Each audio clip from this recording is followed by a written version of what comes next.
உங்களுக்கு என்ன சின்ன வயசுலயே ஒன்னா வளர்ந்தீங்களா? நம்ம இது ஃபேமிலி கவுன்சிலிங் எது கொடுக்குறோம்னா நம்ம பேசிக்கலா ஃபேமிலி அப்படின்னு தெரிஞ்சுக்கிறதுக்கு உங்களுக்கும் சப்போர்ட் பர்சனும் எப்பயுமே யாரோ ஒருத்தர் சப்போர்ட் பண்றதுனால தான் அவரை இங்க சேர்த்து முடியும், இல்லாட்டி சேர்க்க முடியாது. எங்கேயோ ரோட்ல யாரோ நிறைய பேர் அடிக்ஷன்ல இருக்கிறாங்க.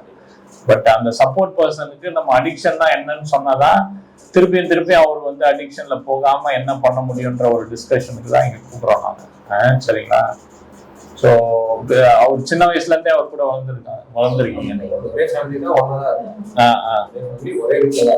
ஒரே வீட்டுல தான். ஜாயிண்ட் ஃபேமிலியா? கொஞ்சம் அவங்க கவுன்சிலர், இவங்க டாக்டர்.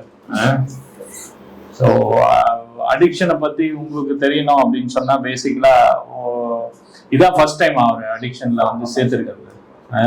உங்களுக்கு சின்ன வயசுல இருந்து பழக்கம்ன்றீங்களா? அப்போ நீங்களும் அவரும் ஒரே ஏஜா இல்ல அவர் வேற ஏஜா? அவருக்கும் எனக்கும் ஒரு 5 years டிஃபரன்ஸ். ஸோ அவர் வந்து சீனியர் தான் உங்களுக்கு, நீங்க தம்பியா இருப்பாங்க. ஸோ படிப்புலாம் கரெக்டா படிச்சுட்டு போயிட்டாரா? 10th வரைக்கும் படிச்சிருக்காங்க. அதெல்லாம் வந்து 10th முடிச்சுட்டு அப்புறம் கொஞ்ச நாள் வந்து சின்ன ஒர்க்ஸ்லாம் போயிட்டு இருந்தாங்க கம்பெனிஸ்ல. டிஃபிகல்ட் எல்லாமே கரெக்டா முடிச்சிட்டாரு. 10th எல்லாம் நல்லா படிச்சு முடிச்சிட்டாரு. 10th வந்து கொஞ்சம் கஷ்டப்பட்டு தான் ஸ்ட்ரெயின் பண்ணி ஃபெயில், 10th ஃபெயில். மற்றபடி வந்து எஜுகேஷன் பொறுத்த வரைக்கும் அந்த அளவுக்கு யாரும் வீட்டில் கஷ்டப்படுத்ததும் இல்லை. அவங்க நீங்க என்ன படிச்சிருக்கீங்க? BSc கம்ப்யூட்டர் சயின்ஸ் படிச்சிருக்கேன். ஸோ அவரும் படிக்க வைக்கிறதுக்கு விருப்பம் இருந்திருக்கும், ஆனா வீட்டுல இவருக்கு விருப்பம் இல்லை. ஸோ அவரோட இதுக்கே விட்டாச்சு. அந்த டைம்ல ஏதாவது ஸ்கூல் டைம்ல எல்லாம் ஏதாவது பழக்கம் இருக்கா? சிகரெட் பிடிக்கிறது அந்த மாதிரி இவருக்கு? எனக்கு தெரிஞ்சு ஒரு 9th 10th அந்த சிகரெட் அந்த மாதிரி இருக்கு. 9th 10th. அதுக்கப்புறம் வந்து ஒரு 20 years, அந்த 20 years 25 years அந்த லிமிட்ல தான் வந்து ட்ரிங்க்ஸுக்கு கொஞ்சம். என்ன ரீசன்னா காலில் வந்து சின்ன வயசுல அடிபட்டு இந்த ஒரு பிளேட் வச்சிருக்காங்க. 5th படிக்கும் பொழுது பைக் ஆக்சிடென்ட். அப்போ இந்த பிளேட் வச்சிருக்காங்க. பிளேட் வச்சதுனால உயிரே படிக்க முடியாம போயிட்டு ஒரு கிட்டத்தட்ட இறந்துருவாங்க அப்படின்ற மாதிரியே. அது 5th படிக்கும் போது தானே? ஆனா 25th இயர் தான் அவருக்கு அதுல பிரச்சனை வந்ததா? பெயின் அதிகமாக அவங்க ஒய்ஃப் கிட்ட பர்மிஷன் வாங்கிட்டு பெயின் இருக்கிற சமயத்துல மட்டும் சின்னதா கொஞ்சம் எடுத்துக்க ஆரம்பிச்சிருந்தாங்க. இதுதான் ஸ்டார்டிங். இப்போ ஒரு 1.5 years பிஃபோர் வந்து அவங்க ஒய்ஃப் இறந்துட்டாங்க. அவங்களுக்கும் கொஞ்சம் வாமிஷன் இல்லாம இருந்தது. இந்த கர்ப்பப்பை கட்டி. இப்போ எவ்வளவு அவருக்கு பாலுக்கு வயசு? 39. நீங்க சொல்றது வந்து இப்போ 9வது 10வது அப்போ கொஞ்சம் சிகரெட் அதெல்லாம் இருந்தது. அப்புறம் படிப்பு விட்டு வேலைக்கு போயிட்டாரா? வேலைக்கு போயிட்டாரு. 10வதுன்னா அவருக்கு வயசு வந்து 14 15 தான் இருந்திருக்கும். 14 15 இருக்கும். இந்த 14 to 15 அப்புறம் மேரேஜ் ஆன வருஷம்? மேரேஜ் ஆனது மேரேஜ் ஆகி கரெக்டா ஒரு 14 years ஆகுது. மேரேஜ் ஆகி 14 years ஆகுது. இப்போ 40. அப்போ he must be ஒரு 24லயே கல்யாணம் பண்ணிட்டு இருப்பாங்க இல்ல? 24 25ல. ஸோ இந்த 10 வருஷம் இடைப்பட்டது சொல்றீங்க. அதாவது இன் பிட்வீன் மேரேஜ் அந்த ஸ்டடீஸை விட்டுட்டாரு, 10வதுலயே விட்டுட்டாரு. அதுல அந்த 10 வருஷத்துல என்ன பண்ணாரு? வேலைக்கு போவாரு. அந்த சமயத்துல ரெகுலரா ஏதாவது ஒரு கம்பெனில போனாரா? சும்மா ஒரு வருஷம் போவாரு. எல்லாமே மாறி மாறி தான் பண்ணிட்டு இருப்பாங்க. கம்பெனி அப்பா என்ன பண்றாரு? சித்தப்பா இவரோட அப்பா என்ன பண்றாரு? எந்த வயசுல? இவரோட சின்ன வயசுல தான். இவரோட ஸ்டடீஸ்லாம் முடிச்சதுக்கு அப்புறம் 10வதுக்கு அப்புறம் இவர் 10வது முடிச்சு வேலைக்கு போயிட்டு 18 yearsல அவர் எப்படி இருந்தாரு? அவங்க வந்து ட்ரிங்க்ஸ் ஆடிட்டு அந்த அளவுக்கு கை கால் விழுந்துச்சு. ட்ரிங்க்ஸ் எடுப்பார், பழக்கம் இருக்கும். ஸ்ட்ரோக் மூலமா இறந்துட்டாரு. ஓகே. ஃபேமிலிலயும் ஒருத்தர் ஹிஸ்டரி இருக்குது ஆல்கஹால் எடுக்கிற ஆளுன்னு. உங்க வீட்டுல வேற யாருக்கும் இல்லைன்னா ஆல்கஹால் எடுக்கிற பழக்கம்? இவரோட ஃபாதருக்கும் அவரோட லாஸ்ட் பிரதர் இருக்கும். அவங்க 2 பேருமே இறந்துட்டாங்க. மற்றபடி யாருக்குமே அந்த ஸோ 10 வருஷம் ஆன் அண்ட் ஆஃப் சில கம்பெனில வேலை செய்வாரு, போவாரு. இப்போ ரீசெண்டா ஆனா அந்த டைம்ல எல்லாம் நிறைய பிரச்சனைகள் இருக்கு. அதாவது வேலை ஏன் கேட்கறேன்னா, நிறைய இடத்துல வேலை செய்வாங்கன்னா சில பேர் ஒரு வருஷம் வேலை செய்வாங்க, அங்க ஒரு பிரச்சனை பண்ணிடுவாங்க, அப்புறம் வேற ஒரு இடத்துக்கு போயிடுவாங்க. அந்த மாதிரி போவாரா? இல்ல எதனால நிறைய இடம் மாறி இருப்பாரு? இது வரைக்கும் அந்த மாதிரி பிரச்சனை ஒர்க் பண்ற எல்லா இடத்துலயுமே வந்து பாத்தீங்கன்னா மேக்ஸிமம் கான்ட்ராக்ட்ல போயிட்டு செய்யறதுனால 1 இயர் அவங்க தான் 1 இயர் கான்ட்ராக்ட் முடிச்சோடனே அடுத்த இடத்துக்கு போயிடுவாங்க. ஃப்ரெண்ட்ஸ் கூட சேர்ந்து என்ன ஜாப் அவருக்கு? இப்போ ரீசெண்டா வந்து ட்ரிபிள்ல வந்து வாட்பாய் ஒர்க் பண்ணிட்டு இருக்காங்க. அதுக்கு முன்னாடி அதுக்கு பிஃபோர் வந்து அந்த ஷீட் ஒர்க் பண்ணிட்டு இருப்பாங்க. சோ அதெல்லாம் கான்ட்ராக்ட் ஒர்க் தான். எத்தனை வருஷமா வாட்பாய் இருக்கு? ஆயிடுச்சு. அதுவும் வந்து மேரேஜ் 12 years, 12 to 13 years. இந்த 12 years மேரேஜ் ஆகி அந்த வாட் பாய் இதுல தான் இருக்காரு. அதுதான் பர்மனன்ட் ஜாப் தான். ஆபீஸ்ல போயிட்டு இப்போ லீவ் எடுத்துட்டு இங்க அப்ளை பண்ணி வாங்கி கொடுத்துருவாங்க. அங்கேயும் வந்து நோ பிளாக் மார்க்ஸ். இப்போ இந்த மாதிரி நல்லதா வேலை செய்ய ஒரு ட்ரீட்மெண்ட்ல இருக்காங்க 3 month ஆகும் வரதுக்குன்னு சொல்லும்போது கூட நோ இஷ்யூஸ். அதான் அவருக்கு ஜாப் ஆகும். ஏன்னா ஜாப் பொறுத்த வரைக்கும் அவர் இந்த இடத்துல எந்த பிரச்சனையும் பண்ணதில்லை இது வரைக்கும். ஒய்ஃப் இறந்ததுனால சம்திங் ஏதோ நீங்க அது என்னன்றத ஃபைண்ட் அவுட் பண்ணிட்டு கிளியர் பண்ணிட்டு புதுசு வந்து ஜாப் செய்யலாம்னு சொல்லுவாங்க. ஸோ கேரக்டர் பொறுத்த வரைக்கும் எந்த ஒரு மேரேஜ் ஆகி அதுக்கப்புறம் வலி இருந்ததுன்னு சொல்லி அவங்க ஒய்ஃப் கிட்ட கேட்டு கொஞ்சம் கொஞ்சம் குடிப்பாரு. டெய்லி ஈவினிங் டைம் அந்த மாதிரி டைம்ல ஜாபை முடிச்சுட்டு வார்ட் பாய் ஒர்க்கை முடிச்சுட்டு வந்து சாப்பிட்டு படுத்துறாரு. வீட்டுல எந்த பிரச்சனையும் இருக்காது. அப்படிதான் போயிட்டு இருந்தது லைஃப். ஆனா ஒய்ஃப் இறந்ததுக்கு அப்புறம் இந்த ஆல்கஹால் வந்து நிறைய ஆயிடுச்சு. ஸோ நீங்க சொல்றத பார்த்தா ஒரு 10 years பழக்கம் கண்டிப்பா அப்ப இருக்கு. ஏன்னா 25 years மேரேஜ் அப்போ ஆரம்பிச்சது, இப்போ 40, கிட்டத்தட்ட 35, ஒரு 15 வருஷம் இவருக்கு குடி இருக்கு. ஆனா கடைசி ஒரு 2 வருஷமா 3 வருஷமா இந்த 1.5 years தான் ரொம்ப பீக் ஆயிடுச்சு. டெய்லினா காலையில மதியானம் சாயந்தரம் எல்லாமே அப்படி ஓடிட்டு இருக்கும். தனியா இருந்தாரு. ஆனா நான் கேள்விப்பட்ட வரைக்கும் அப்படிதான் ஓடிட்டு சாப்பாடு எடுத்துக்கல அப்படின்ற மாதிரி இப்போ ரீசெண்டா அந்த மயக்கம் போட்டு கீழே ஃபுட் இல்லாம இருந்ததுனால ரொம்ப லீன் ஆனது. ஸோ நீங்க வீட்டுல எல்லாரும் சொல்லி சொல்லி தான் பார்த்திருப்பீங்க. அவரால் இருக்க முடியல. நாங்க எங்களோட ஃபேமிலியிலே கூப்பிட்டு வச்சு வந்து பக்கத்துல சிவலம் ஹாஸ்பிட்டல் வந்து கொஞ்சம் பக்கமா இருக்கிற மாதிரி ஒரு வீடு எடுத்து அங்க போய் ஸ்டே பண்ணியிருந்தாங்க. இப்போ ரீசெண்டா ஒரு 2 years பிஃபோர். இவருக்கு குழந்தை இல்லையா? இல்லை சார். அவங்க ஒய்ஃப்க்கு வந்து கர்ப்பப்பை நீர்க்கட்டியில பிரச்சனை நீர்க்கட்டி இருக்குது. அப்புறம் அது கண்டினியூஸா சுகர் ஹையா இருந்ததுனால வீட்டில் அப்படி அப்படின்னு சொல்லிட்டு அது கொஞ்சம் அப்படியே அதுக்கும் ட்ரீட்மெண்ட்லாம் எடுத்துட்டு தான் இருந்தாங்க சார். ஸோ ரெண்டுமே இப்போ இவங்களும் தவறிட்டதுனால வரலாறு இத மெடிக்கல் ரீதியா பாத்தீங்கன்னு வச்சுக்கோங்க. நம்ம ஏதோ ஒரு காரணம் சொல்றோம் வீட்டுல, அதாவது ஒய்ஃப் இறந்ததுனால நான் குடிக்கிறேன் அப்படின்னு சொல்றதுதான் மெடிக்கலா நாங்க யோசிப்போம். ஃபேமிலியில பாத்தீங்கன்னா சில பேர் இத மாதிரி ஆளுங்களுக்கு வேற கல்யாணம் பண்ணி வச்சா சரியாயிடுமா அப்படின்றதெல்லாம் கிடையாது.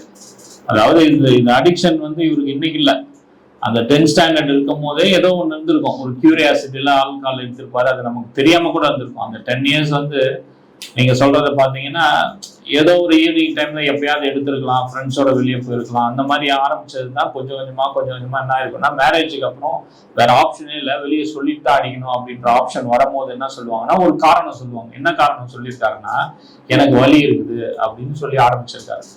ஸோ அப்பயே அவரு ஒரு 25% 30% அடிக்ஷன் இருக்கதான் இருந்திருக்கு. அப்போ நம்மளால ஐடென்டிஃபை பண்ண முடியல. ஏன்னா சொசைட்டி இப்போ அப்படி இருக்கு. எங்க பாத்தீங்கன்னாலும் அந்த ஆல்கஹாலை வந்து கொஞ்சம் எடுத்துட்டு படுத்து தூங்குறது வந்து ஒரு பெரிய விஷயமா யாருமே எடுக்கிறது இல்லை. அதனால நம்ம வந்து அது அடிக்ஷன்ல இல்லைன்னு. ஆனா இதையும் சயின்டிபிக்கலா பாத்தீங்கன்னா ஒரு டிசீஸ் அடிக்ஷன் ஆல்கஹால் இருக்குது, ஆல்கஹால் அடிக்ஷன்ல ஒருத்தர் இருக்கிறாருன்னு எப்ப சொல்லலாம் அப்படின்னு சொல்லி எங்க பாட புத்தகத்திலயோ இல்ல ரிசர்ச் ஸ்டடிலயோ சொல்றது என்னன்னா, ஒரு ஸ்டாண்டர்ட் ட்ரிங்க் இல்லாம அதிகமா குடிக்கிறாரு அப்படின்னு சொல்றது நாங்க எதை சொல்லுவோம்னா more than 150 ml of alcohol daily ஒருத்தர் கன்சியூம் பண்றாரு அப்படின்னா ஒரு அடிக்டர் அப்படின்னு சொல்லுவோம். ஆனா இவங்களெல்லாம் பாத்தீங்கன்னா கேஷுவலா சொல்லுவாங்க நான் ஒரு குவார்டர் சாப்பிடுவேன். இப்போ அவர் மேரேஜ் ஆன புதுசுலயே அதுதான் நடந்திருக்கும். ஒரு குவார்டர் எடுத்துன்னு வந்து வீட்டுல சாப்பிட்டு படுத்து தூங்கிடுவாரா இருக்கும். அதுக்கு மேல ஒரு 2 கட்டிங் வேணா போட்டுருப்பாரா இருக்கும். இதெல்லாம் கணக்கு பண்ணி பார்க்கும்போது 400-500 ml கன்சியூம் பண்றவரா அன்னைக்கே இருந்திருப்பாரு. ஸோ அன்னைக்கே எங்க பர்வியூல பாத்தீங்கன்னா அன்னைக்கே அவருக்கு அடிக்ஷன் வந்துருச்சு. ஆனா இன்னைக்கு தான் அவரை எடுத்துன்னு வந்து சேர்த்திருக்கிறோம் அப்படின்னா இந்த ப்ரோக்ரஷனை நீங்க புரிஞ்சுக்கணும்.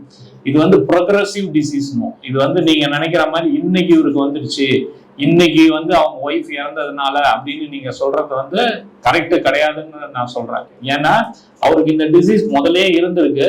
அப்படியே வளர்ந்து வந்து இன்னைக்கு இந்த ஸ்டேஜ் வந்திருக்கு. இன்னைக்கு இந்த ஸ்டேஜ் வரும்போது தான் எல்லாரும் ஐயோ இவனுக்கு ஏதோ ஒரு பிரச்சனை, நம்ம வந்து ஐடென்டிஃபை பண்ணி எடுத்துன்னு போய் சேர்ப்போன்ற ஒரு நிலைமைக்கு வந்திருக்கோம். ஸோ அதனால சொல்ல வரேன்.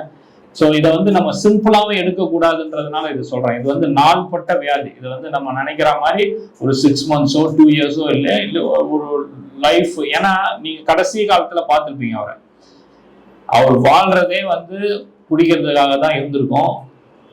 குடிக்கிறதுக்கு தான் வாழ்றேன் நான் அப்படின்ற ஒரு சுச்சுவேஷன்லயும் வந்துட்டு இருப்பாரு. நீங்க என்னதான் அவர்கிட்ட அறிவுரை சொன்னீங்கன்னாலும் அவர் வந்து கேட்கலாம் மாட்டாரு. நம்ம வந்து அடுத்த குடி எங்க, அடுத்து எங்க போய் குடிக்கலாம், அதுக்கான காசு எங்க. நம்ம பேசிக்கிட்டே இருக்கிற நேரத்துல நான் இப்படி பேசியிருந்தா கூட, இந்த மாதிரி ஆள்காலை பத்தி பேசியிருந்தா கூட கொஞ்ச நேரம் இருங்கன்னு சொல்லிட்டு நம்ம கிட்ட என்ன கேட்பாருன்னா, ஏதாவது ஒரு 20 ரூபாய் இன்னைக்கு கொடுங்க, இல்ல ஒரு 100 ரூபாய் கொடுங்க, நான் அப்புறம் உங்ககிட்ட நாளைக்கு வந்து பேசுறேன்ற ஒரு மைண்ட் செட்ல தான் இருப்பாங்க. ஸோ அந்த மாதிரி ஸ்டேஜ்ல தான் நம்ம வந்து இவங்களை எடுத்துன்னு வந்து சேர்க்கிறோம். ஸோ அடிக்ஷன்றது வந்து ஒரே நாள்ல வரல, இது வளர்ந்து வரக்கூடிய ஒரு ப்ரோக்ரஸ் ஆகி வர டிசீஸ். அதனால நம்ம நல்லா புரிஞ்சுக்கணும். அதே மாதிரிதான் நம்ம ரெக்கவரியும் இருக்கும். ரெக்கவரியை நம்ம சிம்பிளா நினைக்க முடியாது. சரி இன்னைக்கு மாத்திரை மருந்து கொடுத்தாங்க, ஒரு 6 மாசம் மாத்திரை போட்டோம், சரியா போயிடுச்சு அப்படின்ற இதுவும் நம்ம எடுத்துக்க முடியாது. இந்த ரெக்கவரியும் நம்ம என்ன பண்ணோம்னா ஒரு லாங் டேர்மா ஒரு 2 years மினிமம். எப்படி இப்போ நம்ம வந்து இந்த அடிக்ஷன் ஒரு 2 years அதிகமா ஆயிட்டாருன்னு சொல்றாரோ அந்த மாதிரி அதிகமா அவருக்கு ரெக்கவரி ஓரியன்டா சில இதை நம்ம கொடுத்துக்கிட்டே இருக்கணும். அதுக்கப்புறம் கொஞ்சம் கொஞ்சம் அவருக்கு அந்த டச்அப்லயே இருக்கணும். அது என்ன சொல்ல வரேன்னா, இப்போ வந்து ஒரு சுகர் இருக்குன்னு வச்சுக்கோங்களேன், அவங்களுக்கு என்ன சொல்லுவோம்னா, நாங்க வந்து ஆஸ் அ டாக்டர் என்ன ப்ரிஸ்கிரைப் பண்ணி மெடிசன் போடுங்க, 3 மாசத்துக்கு ஒரு தடவை பிளட் செக்அப் பண்ணிக்கோங்க, உங்க பேங்க்ரியாஸ் வந்து ஃபெயிலியர் ஆயிடுச்சு, அதுக்கு இன்சுலினோ மாத்திரையோ அப்பப்போ செக் பண்ணி போடணும் அப்படின்னு சொல்லிட்டு வர சொல்லுவோம் ஃபாலோ அப்புக்கு. அது வந்து ஒரு டிசீஸ் இருக்கு, நீ அதை அக்செப்ட் பண்ணின்னு மாத்திரை மருந்து போட்டுக்கோன்னு சொல்லுவோம். ஸோ இங்கேயும் பார்த்தீங்கன்னா அதை தான் அவருக்கு சொல்ல போறோம், உனக்கு அடிக்ஷன் ஒரு டிசீஸ் இருக்கு. ஏன்னா அவங்க புரிஞ்சுக்கிற தன்மையில சில நேரம் இருக்க மாட்டாங்க. அவங்க பிரெயின் எப்படி இருக்கும்னா, நம்ம பண்றதெல்லாம் கரெக்ட், நமக்கு ஒய்ஃப் இறந்துட்டாங்க, இன்னைக்கு அடிக்கிறோம், அதுல ஒன்றும் பெரிய தப்பு இல்லை, என்ன வாழ்ந்து என்ன பண்ண போறோம், அப்படியே அடிச்சு செத்துற வேண்டியது அப்படின்ற ஒரு மன இதுல இருப்பாங்க.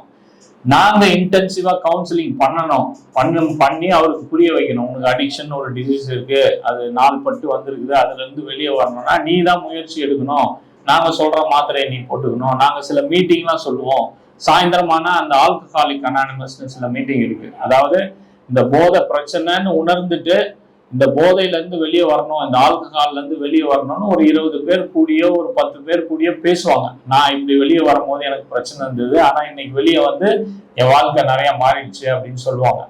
ஸோ அப்போதான் அவர் ரியலைஸ் பண்ணுவார், நமக்கு வந்து இந்த அடிக்ஷன் வந்து இந்த 2 வருஷம் கிடையாது, பெரிய பிரச்சனை எனக்கு அப்படின்னு சொல்லிட்டு அதை டெய்லி பேசி பேசி பேசி அவங்க மீட்டிங்ல அவங்களா அவங்கள இது பண்ணிக்கணும். ஸோ ஒரு இது எடுத்துன்னு வந்து விட்டுட்டீங்க அப்படின்னா நம்ம மாத்திரை மருந்து கொடுத்து சரி பண்றது இல்லை. அதனால நம்ம அந்த ஃபாலோ பண்றத ஒரு 2 வருஷத்துக்காவது நம்ம தொடர்ந்து போடணும். அதுக்கோசம் இங்க 2 வருஷம் இருக்கணும்னு சொல்ல, அந்த 2 வருஷம் நீங்களும் கொஞ்சம் ஃபாலோ அப்ல இருக்கணும்னு சொல்றேன். சரி வந்தா ஒரு ஏதோ ஒரு அமௌண்ட்டை கொடுத்து சேர்த்தோம், வெளியே வந்தான், அவ்வளவுதான் முடிஞ்சிச்சு அவன் கதைன்னு நம்ம வேலையை பார்க்கறது. நானும் சரி நீங்களும் சரி, as a support person you should follow it for at least 2 years. அவன் அந்த குடி போதையிலிருந்து வெளியே வந்துட்டானா, அண்ணன் வெளியே வந்துட்டாரான்றத நம்ம அது வரைக்கும் ஃபாலோ பண்ணணும். அதுக்கப்புறம் அவர் சில பொசிஷன்ல நம்ம கரெக்ட் பண்ணி விட்டோம்னு வச்சுக்கோங்களேன், லைக் மைண்டட் போய்ப்புன்னு சொல்லுவாங்க. நீங்க என்ன வேலை செய்றீங்க? இப்போ நம்ம ஏதோ ஒரு வேலை, மெக்கானிக் வேலையோ இல்ல டூல் பிளஸ் வேலையோ ஏதோ ஒண்ணு வேலை கத்துக்கணும், அதுக்கு மேல போகணும்னு நினைச்சீங்கன்னா அந்த வேலையை பண்ற ஆளுங்க கிட்ட போய் இருந்தீங்கன்னு வச்சுக்கோங்க, ஈஸியா கத்துக்கலாம். ஒரு டாக்டர் ஆகணும்னா டாக்டர் கிட்ட போய் இருந்தீங்கன்னா ஈஸியா டாக்டரோட தொழிலை கத்துக்கலாம். மெக்கானிக் ஆகணும்னா மெக்கானிக் கிட்ட போய் கத்துக்கணும். அதே மாதிரிதான் குடி போதையை உடணும்னு சொல்லி ஒரு கூட்டம் கூடும், அவங்க கிட்ட போய் இவர் உட்காந்தாருன்னு வச்சுக்கோங்க, அது எப்படி விடலாம், என்ன மாதிரி பிரச்சனை வரும், நமக்கு திடீர்னு தாட் வரும். ஏன்னா அன்னைக்கு சொல்லுவாரு, அவர் ஷேரிங்ல சொல்லுவாரு, எனக்கு தாட்டா இருக்கு, நான் எப்படி அதுல இருந்து தப்பிச்சு வந்தேன், நான் ஒயின் ஷாப்பை போக்கும் போதே எனக்கு ஒரு மாதிரி படபடன்னு வந்துச்சு, கொஞ்சம் குடிச்சிடலாம்னு நினைச்சேன், ஆனா நான் குடிக்க கூடாது. அந்த மாதிரி நிறைய விஷயங்கள் அவங்களுக்கு அங்க கிடைக்கும். அதனால இங்க இருந்து டிஸ்சார்ஜ் ஆனா நாங்க என்ன சொல்லுவோம்னா, ஆல்கஹாலிக் அனானிமஸ்னு ஒரு மீட்டிங் இருக்கு, அந்த புக்கு போகும்போது உங்ககிட்ட கொடுக்க சொல்றேன். ஆனா அது உங்களுக்கு கிடையாது, அவருக்கு. அவர் போறாரான்னு நம்ம பாத்துக்கலாம். ஒரு 90 நாள் அவரை ஃபாலோ பண்ணுங்க, எப்பா நீ அந்த மீட்டிங் போக சொல்லியிருக்காங்க போயிடு அப்படின்னு சொல்லி அவரை ஃபாலோ பண்ணி நம்ம பண்ணலாம். ஏன்னா இங்க வந்து கவுன்சிலர் எனி டைம் ஃபோன் பண்ணா எடுப்பாங்க. ஆனா அந்த மாதிரி நண்பர்கள் மட்டும் அவருக்கு வந்துருச்சுன்னு வச்சுக்கோங்களேன், இவர் ஃபோன் பண்ணா அவங்க ஈஸியா வந்து அக்சஸ் பண்ணி, இதெல்லாம் ஒரு பிரச்சனை இல்லைப்பா விடுப்பா அப்படின்னு சொல்லிடுவாங்க. ஸோ நமக்கும் ஈஸியா இருக்கும். அது உங்களுக்கும் சரி எங்களுக்கும் சரி, நம்ம 24/7 ஃபாலோ பண்ண தேவையில்ல. ஒரு ஒரு அவங்க கூட கலந்துக்கிறதுக்கு மட்டும் நம்ம அவங்கள மிங்கிள் பண்ணி விடணும். அந்த மாதிரி ஆல்கஹாலிக் அனானிமஸ் மீட்டிங்ல இங்க யூஸ்வலா இந்த 3 months தெரப்பில வந்து ஃபர்ஸ்ட் 1 month வந்து என்னதான் அவங்க வந்து ஆல்கஹாலை விடணும்னு ஒரு முயற்சி எடுத்துதான் உள்ள இருக்காரு. இவரும் சாஃப்டா இல்ல விட்டுறணும் நானு அப்படின்னு. ஆனா அந்த மூளையில வந்து அந்த அளவுக்கு ஒரு இது இருக்குமான்னு சொல்ல முடியாது. அதனால ஃபர்ஸ்ட் 1 month வந்து அந்த ப்ரீ ஆக்குபைடு மைண்டா இருப்பாங்க. சரி இருந்தா நம்ம பாட்டு நினைச்சிருக்கலாம், இங்க வந்து உட்காந்துட்டு இருக்கோம், எப்போ வெளியே போகணும்னு தெரியல. இந்த மாதிரியான ஒரு மன ஓட்டத்துல வந்து நம்ம சொல்றத நீங்க இப்ப நான் சொல்றத அட்லீஸ்ட் ஒரு 80% கேட்டிருப்பீங்க. ஆனா அவர் வந்து உட்காந்தாருன்னு வச்சுக்கோங்க, ஒரு 10% கூட கேட்க முடியாது ஃபர்ஸ்ட் 1 மாசத்துல. ஸோ அதனால டீடாக்சிஃபிகேஷன்ற மாதிரி மாத்திரை போட்டு அந்த மன ஓட்டத்தெல்லாம் கொஞ்சம் குறைச்சி அந்த 1 month என்னதான் கிளாஸ்ல உட்கார வச்சாலும் அந்த 1 monthக்கு அப்புறம் தான் ஒரு இன்டென்சிவ் கவுன்சிலிங் நம்மளால கொடுக்க முடியும். இந்த மாதிரியான ஒரு அடிக்ஷன்ல இருக்கவங்க எப்படி ஒரு ஷார்ட் சர்க்கியூட் ஆயிடுச்சுன்னு வச்சுக்கோங்களேன், எப்படி ஆயிடும் வீடு இப்படியே அங்கங்க பத்திக்கும். அந்த மாதிரி தான் அந்த ஆல்கஹால் எடுத்து எடுத்து நம்ம பிரெயின் வேவ்ஸ் எல்லாம் நிறைய நாஸ்தி ஆயிடும். ஸோ அதுல இருந்து வெளியே வரணும்னா கொஞ்சம் டைம் கொடுத்தோம்னா நார்மல் ஆயிடும். அதுக்கப்புறம் தான் நம்ம சொல்றத கொஞ்சம் கொஞ்சம் கேட்பாரு. நம்ம கிளாஸ்ல உட்கார வச்சு என்ன பிரச்சனை பாத்தீங்களா அப்படின்னு நிறைய விஷயங்கள் அவருக்கு புரிய வச்சு நம்ம வெளியே அனுப்பும் போது அப்புறம் 2 மாசம் கழிச்சு என்ன பண்ணோம்னா 3வது மாசம் நீ மீட்டிங் போ, இங்க இருந்தே போ. இங்க இருக்கிற மீட்டிங்க்கு சில சோசியல் ஒர்க்கர் இருக்காங்க, இந்த மாதிரி ஆளுக்கள்ல இருந்து வெளியே வந்தவங்க பியர் கவுன்சிலர் அவங்க இருக்கிறாங்க. அவங்க என்ன பண்ணுவாங்கன்னா இங்க இருந்து அவர் பைக்ல கூப்பிட்டு போயோ இல்ல கார்ல கூப்பிட்டு போய் அட்டன் பண்ணிட்டு திருப்பி எங்கேயும் கூப்பிட்டு வந்து இது பண்ணுவாங்க, ட்ரைன் பண்ணுவாங்க, இப்படிதான் இருக்கும் மீட்டிங் அப்படின்னா. அதுக்கப்புறமும் நீ இந்த மீட்டிங்கை ஃபாலோ பண்ணணும்னு சொல்லிட்டு நம்ம 3rd month முடிஞ்சோடனே அனுப்புவோம். அதுக்கப்புறம் நீங்க உங்க ஃபாலோ அப் என்னன்னா மெயினா இந்த மீட்டிங் போறாரான்னு அப்பப்போ பாத்துக்கிறது. ஏன்னா இதுல ஒரு இம்பார்ட்டன்ஸ் கொடுக்கணும். அந்த ரெக்கவரி அப்படின்றது நாங்க என்ன சொல்லுவோம்னா குணமடைதல், அதாவது குணமடைஞ்சிங்கன்னு வரணும்.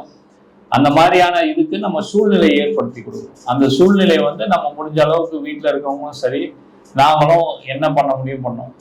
இதுல மிக முக்கியமா தெரிஞ்சுக்க வேண்டியது ரிலாப்ஸ் அப்படின்னு சொல்லுவோம். ரிலாப்ஸ் அப்படின்றது என்னன்னா மறுபடியும் போதையை எடுத்துறது.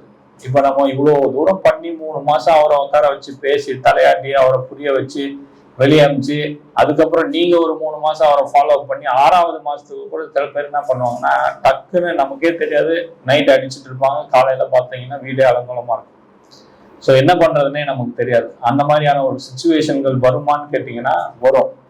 அதை தான் நாங்கள் ரிலாப்ஸ் மறுபடியும் போதையை எடுத்துக்கிறது அப்படின்னு சொல்லுவோம். அது வந்து நம்ம வந்து எவ்வளோ பர்சன்டேஜ் வரும்னா ஒரு 30% வரும்.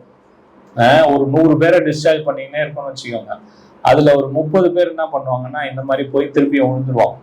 ஸோ அந்த மாதிரி வராம இருக்கணும் தான் நம்ம வந்து என்ன பண்ணுவோம்னா ஏஏ மீட்டிங் போன்னு சொல்லுவோம். உனக்கு எஸ்பரால்னு ஒரு மாத்திரை கொடுப்போம். போகும்போது கண்டிப்பா நீ ஒரு 6 மாசமாவது இந்த மாத்திரையை போடு, அப்பதான் உனக்கு உன்னையும் மீறி சில சமயங்கள்ல மனசு இருந்தா கூட இந்த மாத்திரை போட்டுட்டோம் வாந்தி வந்துடும், அதனால நம்ம அடிக்க கூடாதுன்னு சொல்லிட்டு வந்துருவாங்க. அதனால அந்த மாத்திரையை போட சொல்லுவோம், கவுன்சிலர் நம்பர் கொடுப்போம். இப்படி கொடுத்தாலும் சில பேர் அடிச்சிருவாங்க. அதுக்கோசம் நம்ம போய் அவனை திட்டுறதோ இது பண்றதோ கண்டிப்பா இருக்கக்கூடாது. ஏன் அப்படின்னு சொல்றேன்னா இது ஒரு பார்ட் ஆஃப் த டிசீஸ். அந்த ரிலாப்ஸ்ன்றது நடக்கிறது ஒரு பார்ட் ஆஃப் த டிசீஸ்.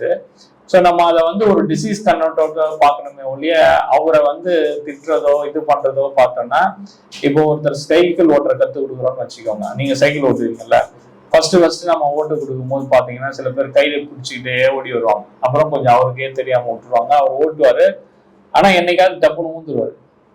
திருப்பியும் வந்து நம்ம தூக்கி விட்டு தட்டி பரவாயில்ல ஓட்டு அப்படின்னு தான் சொல்லணுமே ஒழிய கீழே விழுந்துட்ட நீ அவ்வளவுதான் உனக்கு நான் இனிமேல் ஹெல்ப்பே பண்ண மாட்டேன் நம்ம கிளம்பி போயிட்டோன்னு வச்சுக்கோங்க, அவங்களோட ஹோப் போயிடும். ஸோ அதனால எத்தனை தடவை கீழே விழுந்தாலும் நம்ம மனசு இது பண்ணாம என்ன பண்ணோம்னா பரவாயில்ல நீ இந்த தடவை போதை எடுத்துட்ட. அவங்க சொல்றது என்னன்னா ஒரு வாட்டி கூட நீங்க குடிக்கூடாதுன்றாங்க, முயற்சி பண்ணு திருப்பி அப்படின்னு சொல்லி திருப்பி அவரை ஒரு மோட்டிவேஷன் பண்ணணும். சில சமயங்கள்ல 1 நாள் 2 நாள்ல நாங்க என்ன சொல்லுவோம்னா மீட்டிங்கே போக சொல்லுங்க, அப்படியே அவங்க ஃப்ரெண்ட்ஸோட போய் ரெடி ஆயிடுவாருன்னு சொல்லுவோம். இல்ல சார் அதுவும் முடியல, இப்போ 1 வாரம் 10 நாளா தண்ணி அடிச்சுன்னு இருக்கிறான் அப்படின்னா திருப்பி இங்க எடுத்துன்னு வந்து ஒரு 15 நாள் 20 நாள் ஷார்ட்டா பண்ணலாம். அது எப்ப ஷார்ட்டா பண்ணலாம்னா நீங்க திருப்பியும் 1 வருஷம் தண்ணி அடிச்சவொடனே இங்க வந்தீங்கன்னா திருப்பியும் மங்கி தான் போயிடும் மைண்டு. ஸோ அதனால ரிலாப்ஸ் ஆயிட்டார் அப்படின்னு சொன்னா உடனடியா நம்ம ஒரு ஆக்ஷன் எடுக்கணும். அது ஒரு ஆக்சிடென்ட் மாதிரி ஆயிடுச்சுன்னா அந்த ஆக்சிடென்ட்டுக்கு உடனடியா கட்டு போடணும், மாத்திரை கொடுக்கணும், எக்ஸ்ரே கொடுக்கணும். அதே மாதிரி அவருக்கும் தண்ணி அடிச்சுட்டாருன்னா அதை உடனே கவுன்சிலருக்கு இன்டிமேட் பண்ணணும். இங்கன்னு இல்லை, ஏதோ ஒரு ரியாப்ல அட்மிட் பண்ணிடுங்க. அட்மிட் பண்ணி அவங்கள அந்த ஒரு கோர்ஸ் ஆஃப் பீரியட் ஒரு 15 days ஆகுது. அது ஒரு ரிலாப்ஸ் ப்ரிவென்ஷன் சொல்லுவோம். ரிலாப்ஸ் எப்படி ப்ரிவென்ட் பண்றதுன்னு எஸ்பெஷலி அதுக்கு மட்டும் கிளாஸஸ் எடுத்து அனுப்புவாங்க. ஸோ எல்லாரும் ரிலாப்ஸ் ஆயிடுவாங்கன்னு கிடையாது சொல்றேன். ஏன்னா நமக்கு தெரிஞ்சாதான், நீங்க இல்லாட்டி என்ன நினைப்பீங்கன்னா, யாரா இவ்வளவு செலவு பண்ணோம், இவ்வளவு தூரம் இவங்க கூட இருந்தோம், திருப்பியும் அடிச்சுட்டா இது உனக்கு வேலைக்கு ஆகல போல அப்படின்னு நினைச்சிருக்கீங்க. ஆனா அப்படி கிடையாது. இப்படிதான் இருக்கும். அவங்களுக்கு திருப்பியும் இதே சர்க்கிள்குள்ள எடுத்துட்டு வந்து விடுறது, மீட்டிங் போறது, திருப்பியும் வேலைக்கு மீட்டிங்கு, இந்த மாதிரி கவுன்சிலிங் அப்படின்னு பண்ணா ஒரு ஸ்டேஜ்ல ஒரு 2 வருஷத்துக்கு அப்புறம் வந்து அவங்க வந்து ரொட்டீன் ஆயிடும் அவங்க. ஸோ அந்த மாதிரி ஒரு சுச்சுவேஷன்ல நம்ம எடுத்துன்னு போறதுக்கு முயற்சி பண்ணுவோம். சரிங்களா? உங்களுக்கு ஏதாவது டவுட் இருக்கா இந்த அடிக்ஷனை பத்தி? உங்களுக்கு எப்படி இந்த இடம் தெரியும்? இந்த மாதிரி டி அடிக்ஷன் அவரு நீங்க நல்லா இருக்காரு, நல்லா இருக்காரு. சரி அதெல்லாம் வந்து ஃப்ரெண்ட்ஸ் இந்த மாதிரி சொல்லி அவர்கிட்ட very good very good.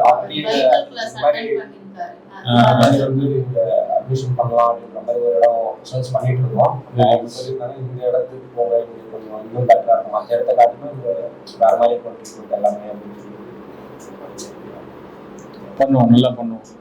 But அந்த மனசு வந்து தளர்ந்துடக்கூடாது. நீங்க சப்போர்ட் பர்சன் அவரு என்ன பண்ணாலும் அவரை நம்ம அக்செப்ட் பண்ணிட்டு திருப்பியும் அந்த ட்ரீட்மெண்ட்ல கொடுத்து நல்லா எடுத்துட்டு வந்துடலாம். ஒரு டைம்ல நல்லா வர்றதுக்கு வாய்ப்பு இருக்கு. அதுக்கோசம் எல்லாரும் ரிலாப்ஸ் ஆவாங்கன்னு கிடையாது. அதை மைண்ட்ல வச்சுக்கோங்க. இப்போ அந்த மாதிரி ஒரு 2 வருஷத்துக்கு அப்புறம் வேணா என்ன ஏதுன்னு அவர் ஃபேமிலியில வேற ஏதாவது கரெக்ஷன் பண்ணோம்னா நம்ம பண்ணலாம். இன்னும் 1-to-1 கவுன்சிலிங் இங்க இருக்காங்க. இன்னொரு சீஃப் கவுன்சிலர் அவங்களும் கவுன்சிலிங் பண்ணி இவரை இன்னும் கொஞ்சம் பெட்டரா குவாலிட்டி எப்படி எடுத்துன்னு வர்றது, ஒரு வெளியில போனா என்ன பண்ணுவாரு அப்படின்றதெல்லாம் நம்ம டிஸ்கஸ் பண்ணிட்டு ஒரு 1 month கழிச்சு உங்களை கூப்பிட்டு பேசுறோம் நாங்க. சரிங்களா? வாங்க.